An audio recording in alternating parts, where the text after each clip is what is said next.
Xo'sh, vataningiz nima berdi sizga? Vatanam onaday. Undan tama qilish gunohi azim.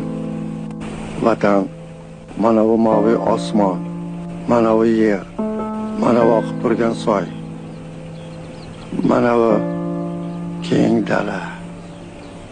Ayrim insonlar xuddi mana shunday savolni o'rtaga qo'yadi. Davlat menga nima qilib berdi? Yo'q, bu savol xato. Sen davlatga nima qilib berding? Hozirgi vaqtda ijtimoiy tarmoqlarda jadidlarni sog'inish, jadidparvarlik urfga kirgan. Jadidlarning hayotini yaxshilab o'rganib chiqilsa, ular faqat davlatdan nolib o'tirmagan. Ular bir kunmas bir kun otilishligini, o'ldirishligini bilgan holatda o'sha chirib ketgan jamiyatni o'zini yurtida qabul qilib, o'sha yurtdoshlariga qo'lidan nimaiki yordam keladi, o'shalarni bajonidir bajarishga harakat qilgan. Bugun esa biz mana shunday tinchlik zamonida, mana shunday yurtni qadriga yetmay, faqatgina nolishdan u yoqqa o'ta olmayotganday.